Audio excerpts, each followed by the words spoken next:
Para naman lilinawin ko lang ha, kasi kaya pag namana kami ang ingay yan, reklamador yan. Bakit di ko daw nakikita yung mga isda? Sabi ko, guys, good morning. Update ko kayo kay Ramjo. Kita to. Ayan, Ramjo. Ito na yun. Stainless trigger, stainless yung bala. Nilagyan ko rito para may guide yung bala. So ito pang pang sisid-sisid na medyo pang malakihang isda. Tapos bali dalawa ang bala ko rito, guys. Ito trigger ni JJJ Hand Fishing Master. Idol yun, si JJJ Hand Fishing Master, idol din ni Idol Ramjo yun. Saka ito, guys, yung sangatan nito, hindi ito DMA. Sangatan nito ay stainless din. Para mas madaling hilahin, mas madaling isangat. Hindi siya mahirap, kahit nasa ilalim pa ng tubig, pwede ka magsangat. Stainless din yan. Hindi ko pwedeng tanggalin yan kasi ipipinis to ulit ng clear. Pipinish siya ulit ng clear. Kaya hindi ko muna to tinatanggal, guma to. So meron siyang tawag dito pins, sima pins tuloy. Ayan. So lilinisin ko lang to kasi medyo hindi palinis. Ayan. Gawa ko lang talaga to, guys. Practice pa, practice. Meron din siyang yung walang fins. Ayan walang fins dito o sima, wala siyang sima. Alam ko kung ano yung fins ba yan. O ito shark fin kasi ito Hindi ko alam kung anong pangalan nito sa So meron din siyang meron siyang walang sima na bala para pangkatong. Siyang purpose kasi nito, pangkatong, para mabilis lang makuha yung tilapia, pangkarpa. Yan, may sima sa isa. Kaya dinalaba ko to para double purpose. Kung magkakarpa sila, ito gagamitin. Pagka hindi magkarpa, ito gagamitin. Mga native lang ba? So okay na to. Hindi lang pwede hilahin gawa nito So yun lang, guys, update. Ramjo. Ito, guys, may papakita ko sa inyo, guys. Ano to siya? Ito yung isa kong gawa-gawaan na pana. Ayun mahaba to, mga 1 meter ang haba nito. Pininturahan ko siyang puti. Yan, dumikit na. Pininturahan ko muna siya ng puti. Yan siya yan, mahaba yan. Tapos so itong pinaka yung dalawa. Ayan So ito yung kay Ramjo. Itong isa, guys, since may mga pana naman na si Idol Ramjo na galing kay Kalabog TV, tapos kay Tidlom, nag-order sila sa Tidlom, binigyan ni Kuya na sa Hawaii. Para naman lilinawin ko lang ha, kasi bago ko ginawa to, dalawa pa sila ni Master Ramil dun sa tawag dito. Dalawa pa sila ni Master Ramil dun sa vlog. So hindi pa humiwalay si Master Ramil nun.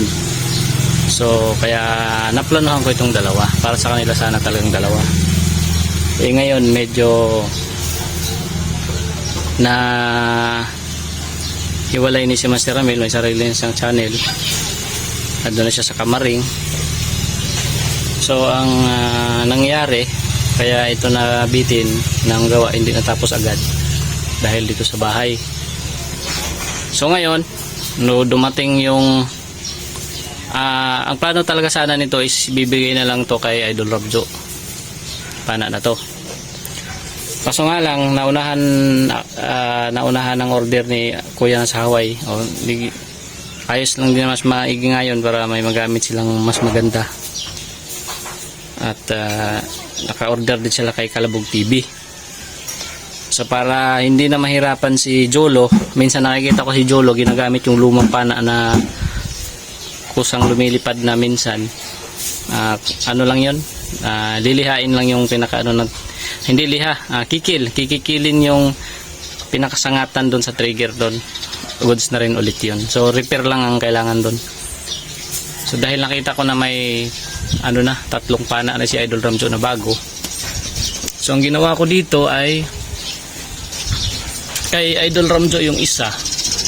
Siguro naman maiintindihan na Idol Ramjo to. Kasi para magkaroon din naman ng pana sila Master Ramil na yung maayos ba. Maayos pa naman yung dati kong pinadala. Pero naisipan ko na hatiin na lang. Tig-isa na lang sila dito. Ayan o. Kay Idol Ramjo tong isa. Kay Kamaring tong isa. Hindi makikita guys. Ayan o. Kamaring. Tig-isa na sila.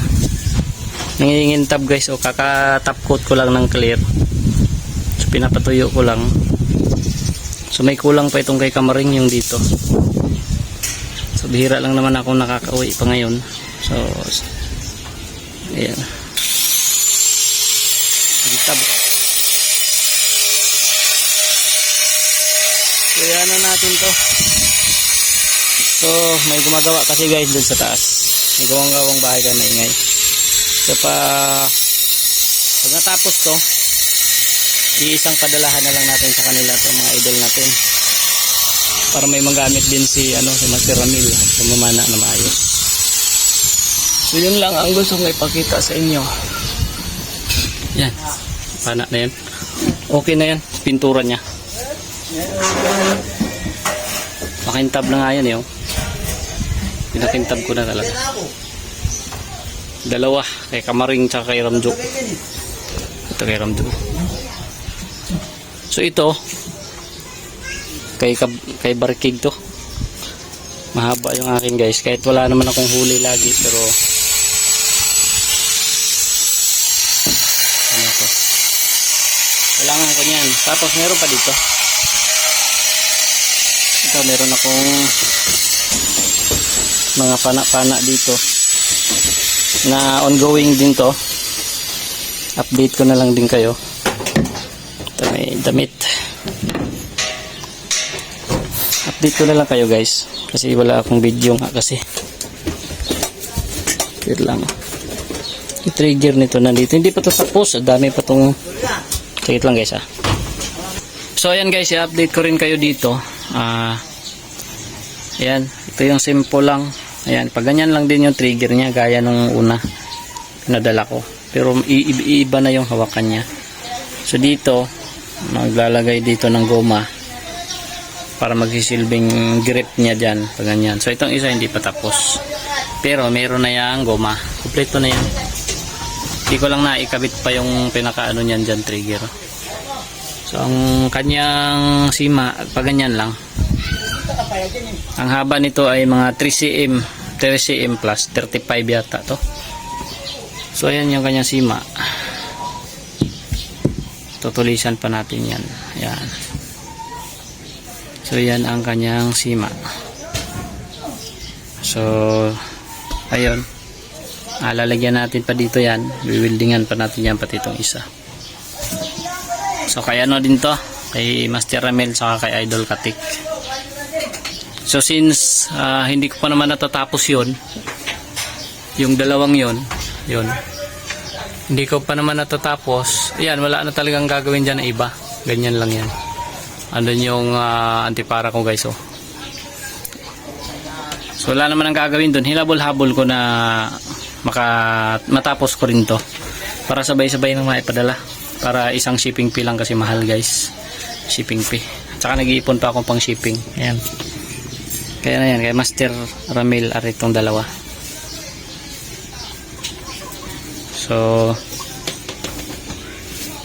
pang ano to, pang katong. Pang katong-katong lang to. Pang ano ba, pang takbo-takbuhan ni Master Ramil sa ni Idol Katik. Kasi dumadami yung buzzers ni Idol Katik na wala daw ano, hindi daw, wala daw silbi, bibidyo lang daw. So ngayon may papakita na ni Idol Katik na may ano siya, may bubuga din sa pamamana pagka dumating na to sa kanya. Kasi magagamit niya to eh. Diba? So yun lang guys. Update ko sa inyo. Bye bye. Okay, bayad na. Okay, salamat. So yun lang guys. Bye bye. Bye bye. Ayun na oh. Hindi pa ito tapos, ito papalitan. Okay na to eh. Oh. Para hindi mahirap ano, ito ang papalitan pa. So nakatago yung ano nito. Ito hahabaan pa to. Pero ginamit ko na to guys sa ilog. Ang bala lang niya maliit. So hindi ko tinuloy. So ang dami kong ano yan guys. O pana oh, tingnan mo. Oh. Yan, pana rin yan. Panang ano yan, palipad. Parang tiksay, o ayan, pana rin to. Hindi pa nga lang tapos. Ito pana, ito yung pinaka-original kong pana, guys, ito. Yan, yung pinaka-original kong pana hanggang ngayon, goods yan. Kasabayan ito nung yung panang binigay ko kay Ramjo ito. Nakasuksok kasi pinagsusuksok ng asawa ko. Dito yung ano ni Harabas, pagka nagkapera ko, ipapalinis ko na to. Pati ito para maipadala ko na. Bro man, dami kong pana dito guys. So yun lang. Ayan guys, oh, asawa kong maganda. Dami-daming pana. Ano? Hindi mo makapana ng isda. ano? Ngali ko, gawin na lang pana kung nung manghuli. Kasi marunong. Hindi makatama eh, no? Kumakaway. Ano yun? Ngali ko, gawin na lang sa iyo. Dito ka. Pana! Tapos? Kada daming pana, di ka naman makapana. Hindi makahuli ka mo. Isip din makahuli. Tapos yung isda saan? Daan-daanan ka lang ng isda. Namana kasi kami guys sa sapa. Nahirap na akong ituro. Tapos yan, nasa taas ako nakasisid. Dinadaanan na siya ng Tinuturo isda niya. eh. Binabaton niya na ako para marinig ko siya. Eh, hindi ko nga siya maririnig. Nasa ilalim ko ng ano eh. Sigaw siya ng sigaw. Nandun na raw sa likod ko.